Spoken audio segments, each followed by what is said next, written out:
Is he following me?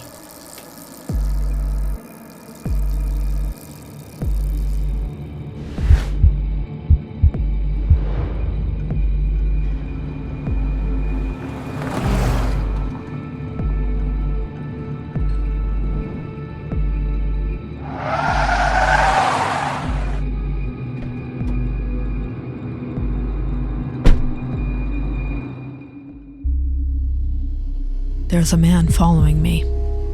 Where are you? I rode into the woods. On Route 89. I'm hiding.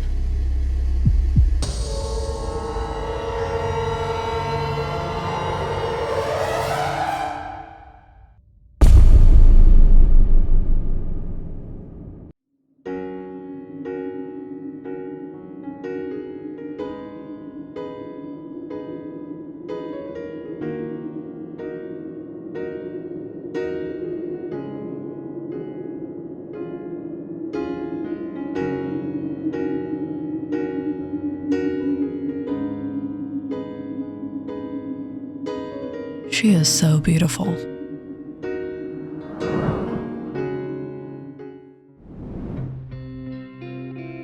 He has a good job, a nice house, an expensive car. He is pretty settled in his life. Except, he is single. For some reason, relationships have never been Richard's thing. But for the past week, he's been feeling a little different. Ever since he saw her. They met every afternoon, or at least, Richard was eager to see her pass by his place. And every day, Richard has been prepping to introduce himself. But he hasn't really found the right opportunity. He can't just stop her by his gate and ask her for a date. So Richard thought he would bump into her. She lives about 15 minutes away, leaves her place around 4:30 every afternoon, passes through the park, where she sometimes stops for a coffee at the stall, passes by his place,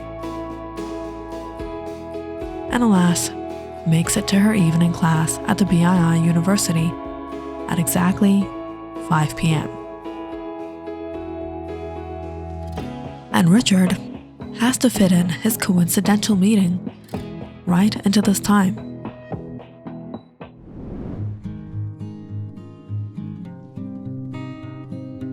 She should be here any time now.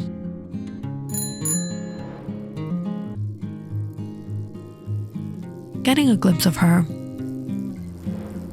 Richard began jogging, making sure to accidentally drop his wallet.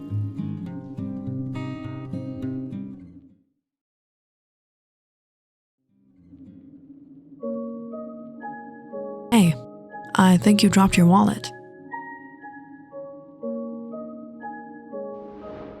Richard turned, staring at her beautiful smile as she handed him his wallet. Oh, thanks so much. No problem. You seem kind of familiar. Have we met before? I don't think so. Do you take this route often? Actually, every day. I go to the BI University. Really? I was headed in the same direction.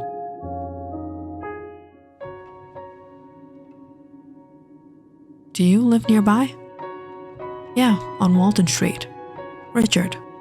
You? What a coincidence. I pass by Walton Street. It's Felicity.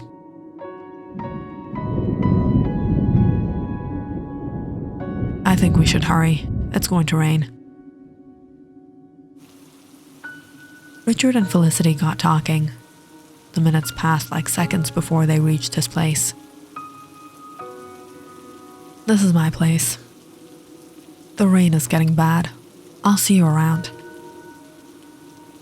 Felicity got on her bicycle, but all of a sudden, she lost her balance and fell hard on the concrete.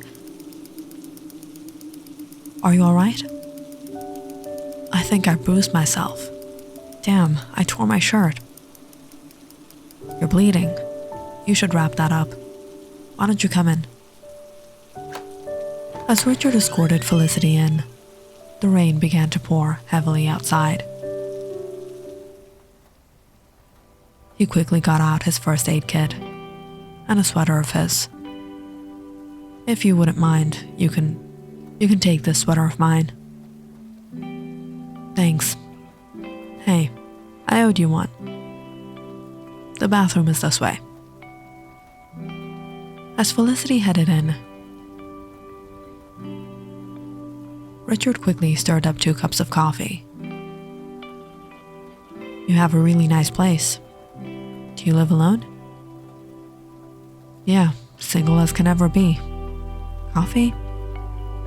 It's hard to find someone these days. Just as Felicity took a sip, her wristwatch set off. Oh no, I have to go. I'm late for my class. Thanks so much for everything. I'll drop by sometime to return the sweater.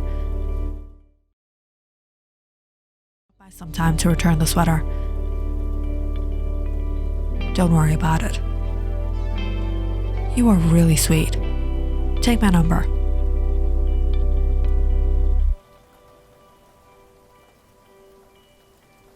Call me. I will.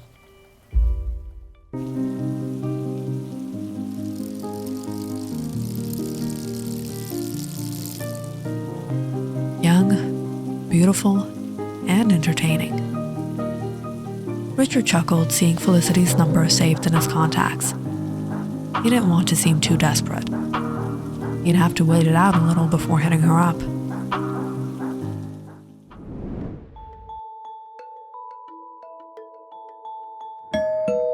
The next morning, Richard woke up to the sound of the bell.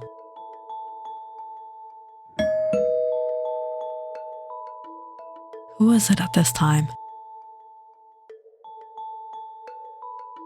Rather annoyed, Richard opened the door. Surprised to see the police. BIIPD, Officer Adam Hartman. Officer John Wilson. Is it all right if we come inside? Ask you a few questions. Sure. May I ask, what is this about? You're Richard Anderson, correct? Yes. Mr. Anderson, where were you yesterday evening? At home? Did you go out at any point of the day? Yes, I took an afternoon walk to the park and back. What is this about? The officers looked at each other as they took out a picture, a familiar picture. Did you happen to see this young woman? Yes, she goes the same route as me. We walk together. When and where was the last time you saw her? Around 7. She left my place. She was here? Is she a friend? How do you know her? She's rather young compared to you. You don't seem to fall in the same circle, Mr. Anderson. Look, she lives nearby. We're neighbors. I invited her in for a drink. Intoxicants?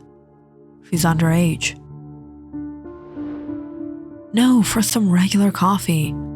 I don't understand why you're interrogating me about this.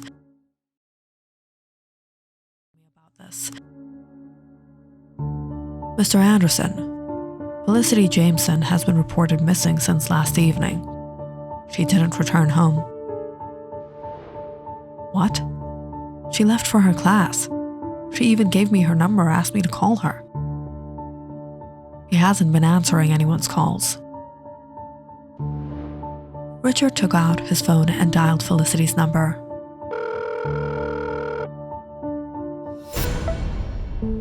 But that's when he froze, hearing a ringtone in the house.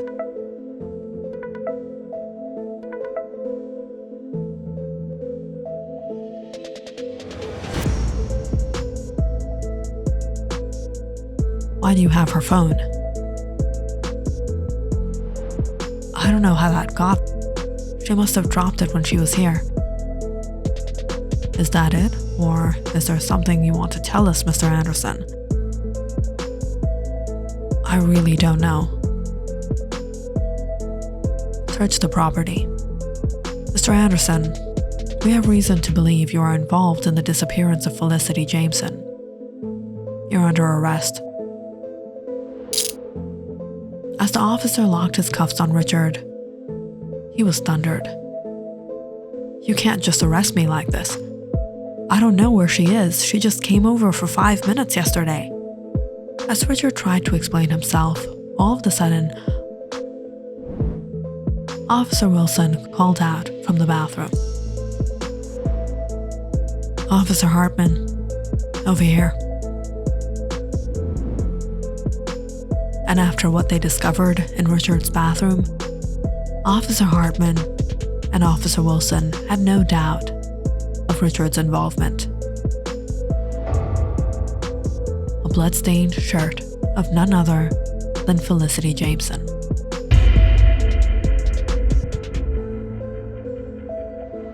What did you do with her?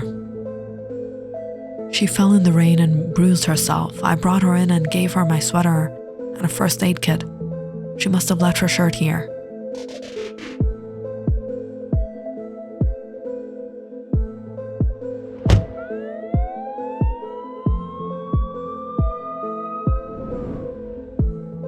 Richard was taken to the precinct where he was interrogated for hours on end, provoked to confess. But Richard couldn't understand what was going on. He was as lost as the police were on this case.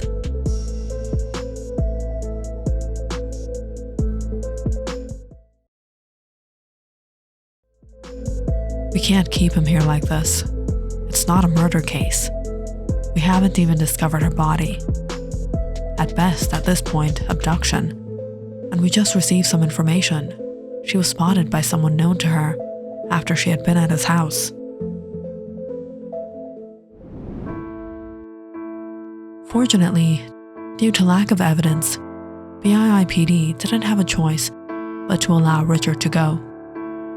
However, he would be kept under strict surveillance. All this hassle for a number? It was around 1 a.m. when Richard finally got back home.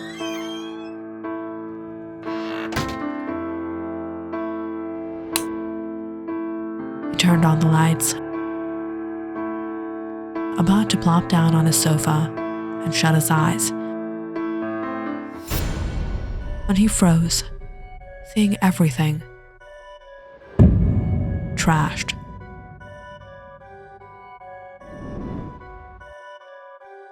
Richard immediately went to his bedroom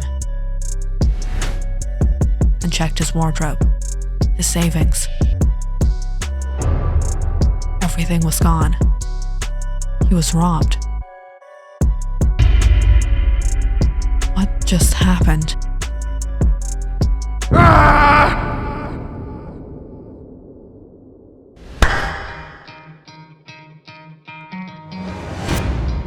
Music to my ears. Mission successful. Richard.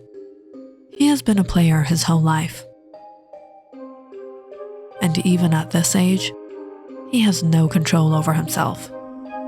Richard had seen all too much in his life. Relationships, marriage, a child, infidelity, and eventually, a horrible divorce. His ex-wife Lisa simply hates his existence.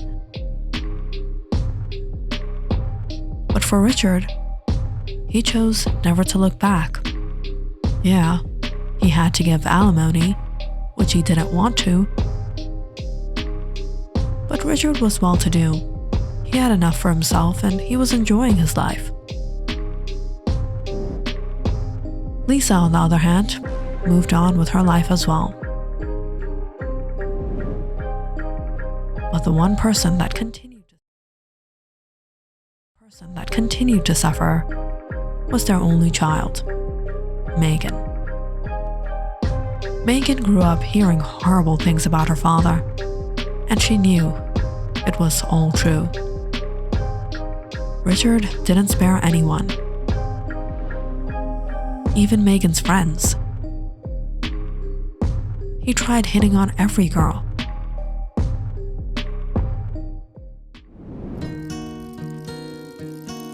It was one day, he even ended up following one of her classmates.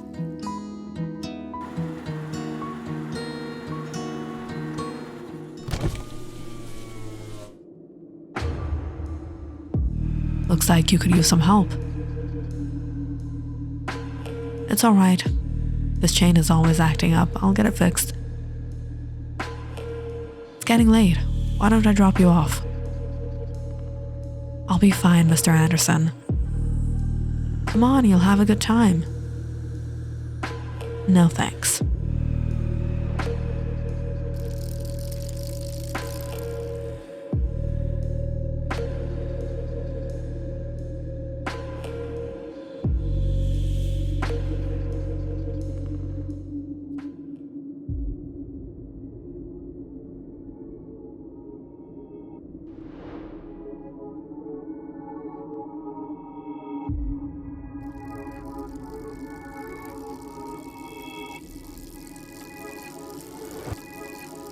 Following me?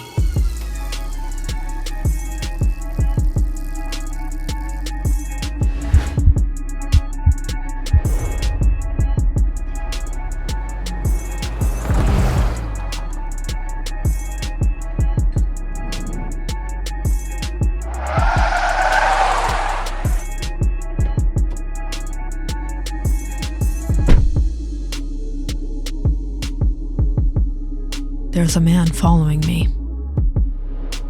Where are you? I rode into the woods, on Route 89. I'm hiding. Who? It's your dad.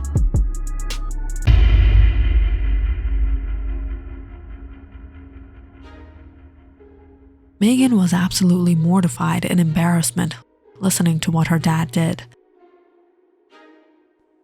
For the most part, she tried to keep him out of her life.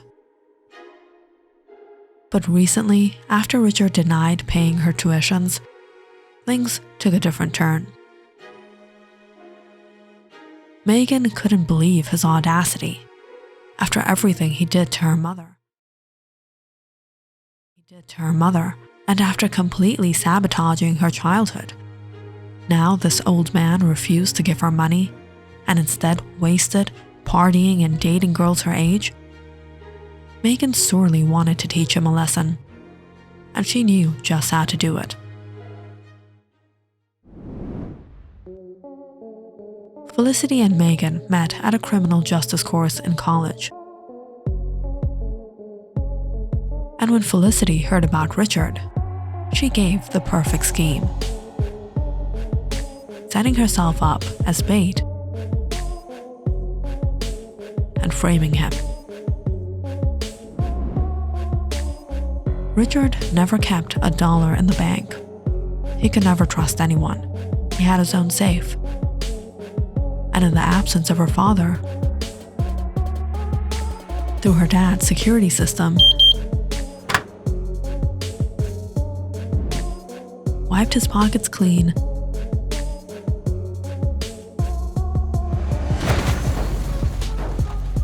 and trashed his house as a cherry on top.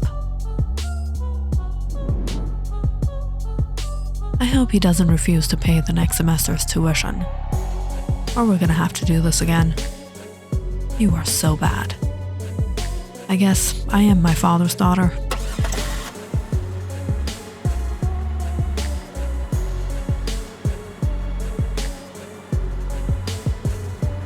Click on the subscribe button and check out more awesome videos on our channel. And don't forget to press the bell icon because you know it's interesting.